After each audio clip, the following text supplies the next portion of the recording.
Welcome to Toyota Time with Timmy the Toolman and Sean. Today we got a sick mod for you.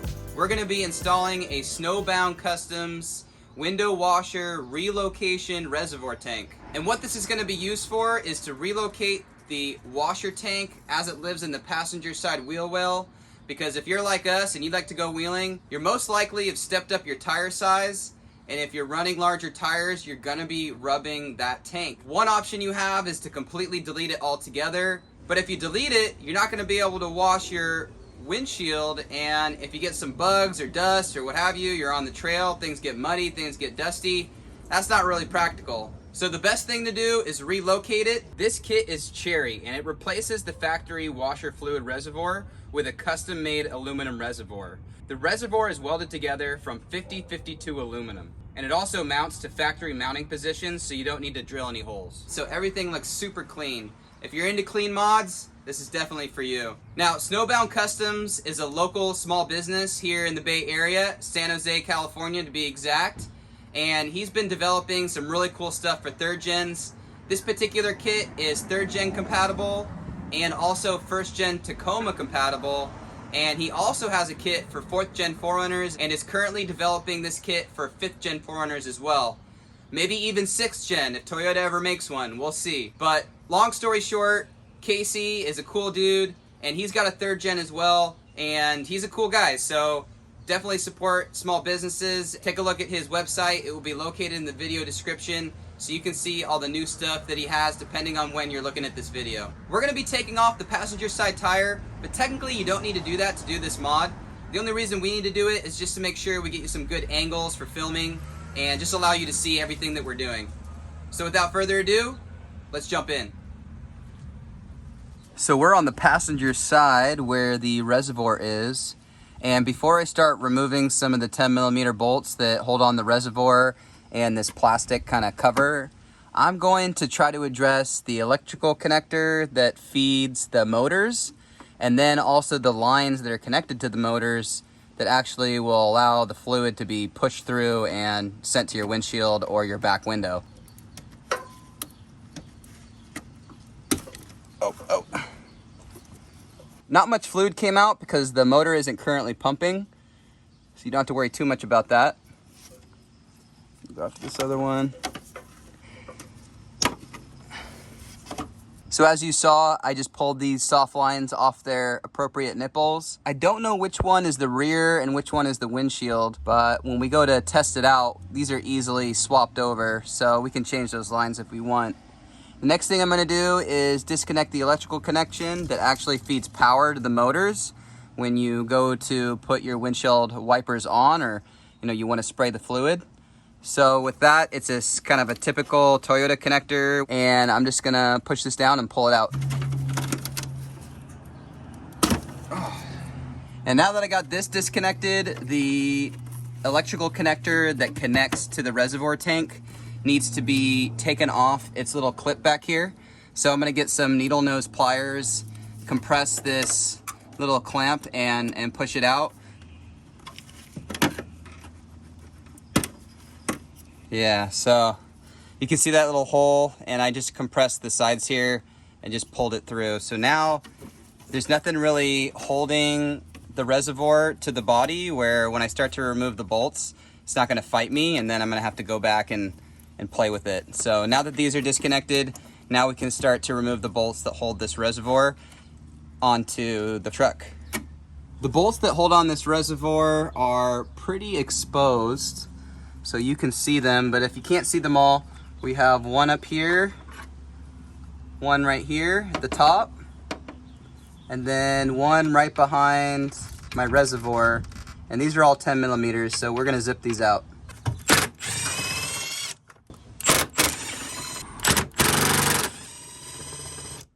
So this is where the reservoir tank lives if you just drove your truck off the lot, or if it's still in its stock location. And this is where the tire can make contact depending on kind of your wheel offset, the size of the tires that you have, lots of factors. So basically, your tire will make contact with this. It will limit how far your tire can turn, and you may damage this thing and it might spring a leak or something. So again, this is the whole point of this. Now that we have those bolts out, we can start to remove this. And before we remove this, we have to jump back into the engine bay because we have the reservoir funnel that allows you to fill this up from the engine compartment.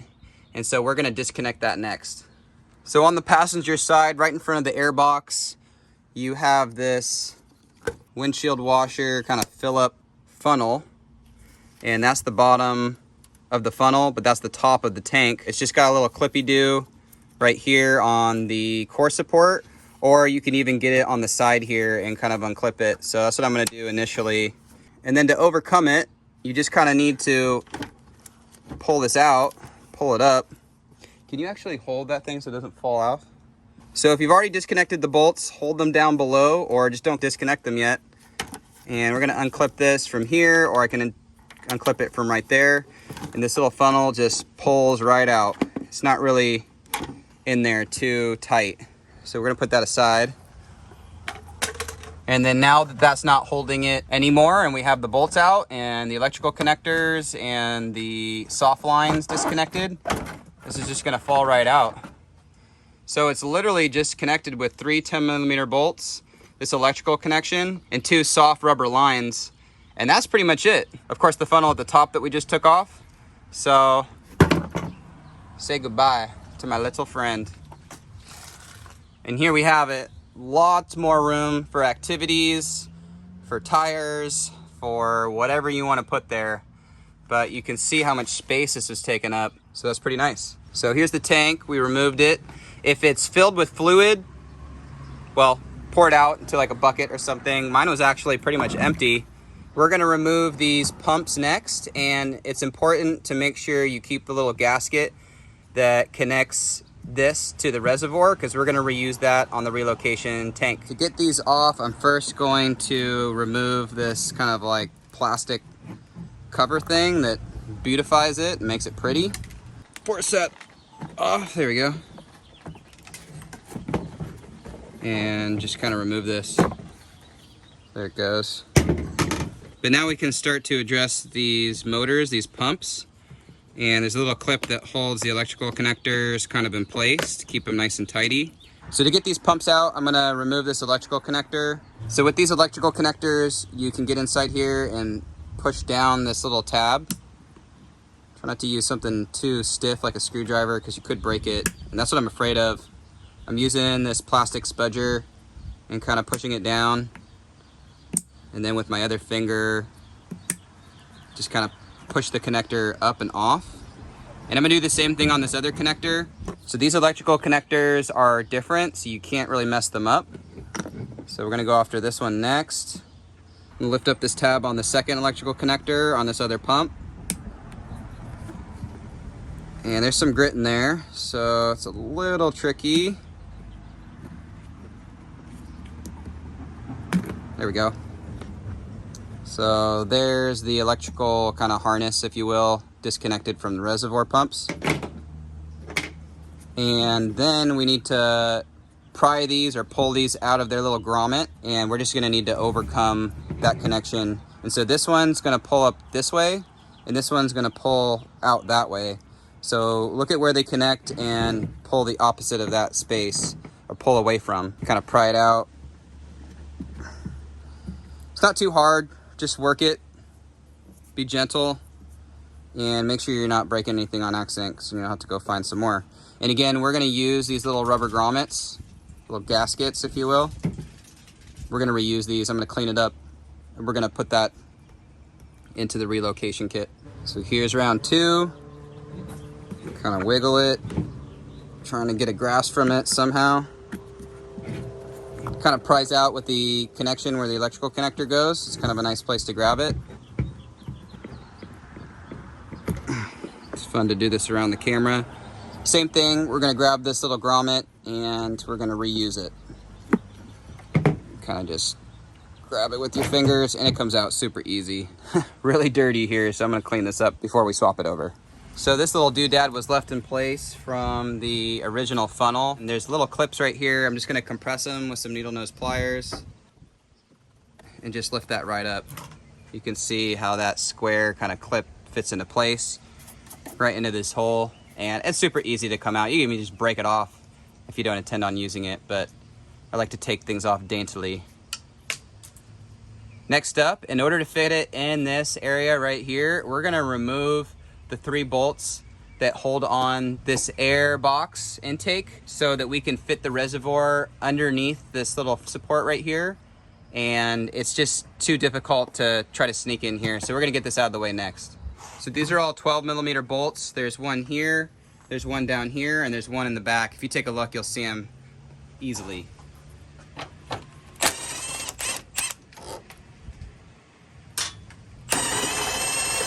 Some of them might come with their little appropriate washer that fits into the rubber grommet. No big deal. Sometimes they stay in, sometimes they don't. Now that I got those bolts out of the way, I really want to remove this box entirely, and so I have this fancy air raid set up, and we got some hose clamps we're going to disconnect, and then also the mass airflow sensor connector, we're going to disconnect that as well. So there's a little clip right here. There it is. And then I'll get something to disconnect this here. Usually not a big fan of the flat blade screwdriver, but because we're not at Timmy's garage, I can't find my 5/16 or 1/4 inch. I don't even know what the standard connection is, but I'm just gonna use a flat blade screwdriver and loosen up this hose clamp. Okay, that's plenty loose. Now that everything is disconnected, I can start to wiggle out this air box. And it is connected to the fender here. That kind of will fight you a little bit, so I need to pull it away from there. We have this hose right here that's held onto the air box with a little sissy nene clamp, so I'm just going to compress that with my finger and twist that off. And then yeah, just wiggle it out. If you have a stock setup, it's a little bit different, but you can kind of extrapolate how it would be. And we have plenty of videos on removing these components, so if you reference some of our other videos, if you're unsure about how to disconnect your stock setup, just take a look at one of those and it will be pretty straightforward. All right, air box is out of the way, and now we have, again, plenty of room to play around and start to fit up the new relocation tank. So we wanted to take a second to show you what comes with the kit. Obviously, the reservoir tank comes with the kit. We have this little bracket that's going to secure it to the core support. And then we have some hardware. And this cap is really nice. You can see it's got this filter material so that when you start to use the fluid in the reservoir, it's going to build up pressure, and this actually releases the pressure. So this is a nice design where they've thought about what happens with the pressure inside the tank. So this is a really nice setup here. Everything's pretty proper. So next we're going to fit this into place, do a test fit, and just make sure that these are pointed the right way. If you take a look right now, we have this little portion right here that will accommodate kind of how it's being mounted at the front, and we have our pumps kind of faced opposite, and the hoses kind of going down in the same position because they're going to need to go through the hole back down to the original connection to complete the circuit here for the fluid to be pushed through. So let's pick this up and we're gonna test fit it inside the rig. So here's the tank. It goes in this orientation with this little slope facing this way, and kind of just mock it up quickly right here. Then we're gonna grab the bracket and start to secure the bracket with the included hardware. It comes with 2 washers. You might only use one. I'm gonna start with one for right now and just kind of loosely bolt it up just so this bracket stays in place. So I'm gonna get a socket for that. If you had sticky threads like I do, you could clean them with a thread chaser. I got it started pretty good by hand. Just a little sticky. So I'm just gonna keep that loose for right now. And then with this reservoir, it's going to go on the bottom of the bracket right here and on the inside of the bracket right there. So just keep that in mind. And you won't be able to get it any other way anyways, so there's really no choice. So I got a 3/16 Allen and also 11mm, and we're just gonna tighten it up. Next thing I want to focus on is getting the electrical connectors connected and running the soft lines where the fluid is going to go through, and just make sure that that's all running correctly, because I won't be able to really get to it once I get the airbox back in. So I got my electrical connector harness, and I'm going to get this connected back up to the appropriate pumps. And if you took these off, I hope you can get them back on. They're unique plugs, so you can't really mess them up. So I have the electrical connectors connected, and I'm actually not going to send it through the hole that it normally would go through.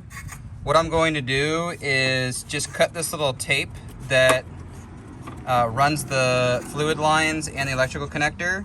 It's kind of held onto this little bracket right here on the side of the fender. And then I can actually pull these connectors up and actually connect it down here. And that's what I'm gonna do. So it's not gonna go down to the very bottom. It's gonna stay inside the engine bay for the connectors and for the hoses. So we pulled the line for the electrical connector and the hoses up through the side of the fender right here where they connected. And we connected them to the bottom of the reservoir tank. I think this would be easier before you actually get it all connected loosely. That way you can connect everything easier and it's less of a struggle. But I was able to get under here and connect it anyways. Also, one thing you may want to have done before you disconnected these fluid lines is just mark one of them with the pen so you know which one they go back to. If you get it wrong, I mean, no big deal. You're just gonna have to swap them over, and they're really easy to take off the nipple and reconnect. But I didn't know which one went to what, so we're gonna find out here once we fill it up with fluid and test them out. So this is still loose, so I can move it around. And now I gotta get the airbox back in. Because this space is being taken up by this reservoir tank, now it's gonna be probably a little bit more tricky to get this fitted back in. Because first you kind of have to fit it into the fender, and then you have to fit it back up to your air hose that connects to the plenums in your intake. So this is just gonna take a little bit of finagling, and I'm just gonna work on it and come back when we're done. Yeah, that wasn't bad at all. Easy.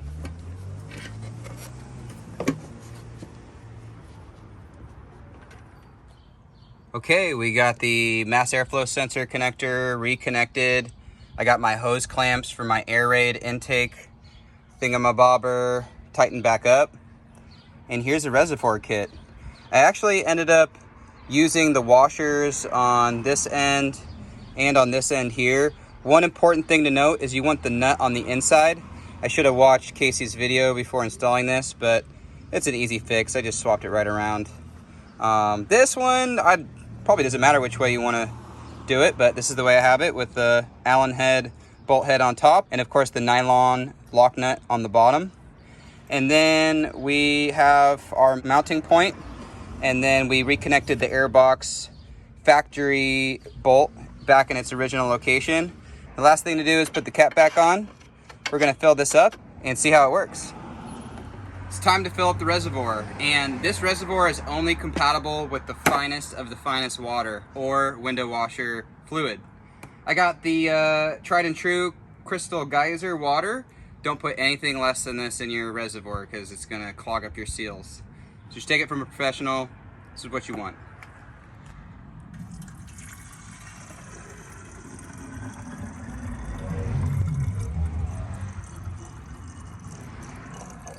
And don't spill either, like I did.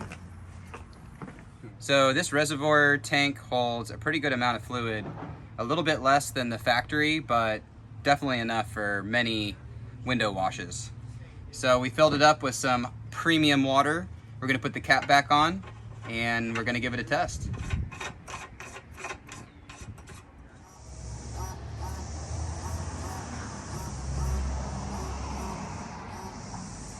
It works. All right, we're all done with this job. Super straightforward, really nice product, easy to install, and there's not too many hiccups, except for there is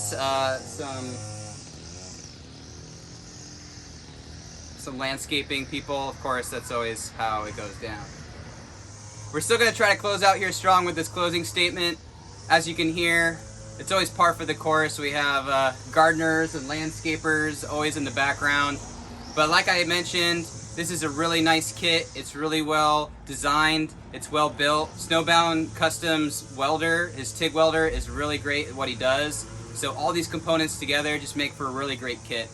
I did chat with the owner for a little bit, and we decided that it's going to be best to include some additional washers in case you want to space things out a little bit differently. And as you saw, we had some of those spacers kind of in some different places depending on how you want to set it up yourself. For the most part, there's really not much to this kit.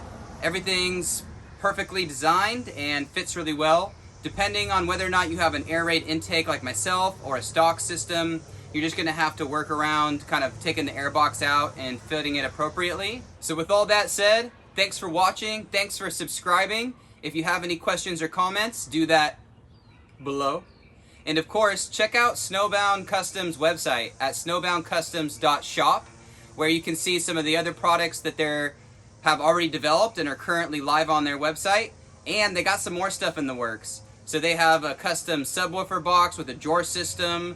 There's also a really cool bracket that you can add a backup camera to that fits into your key lock at the back of a 3rd gen hatch. So lots of cool stuff there.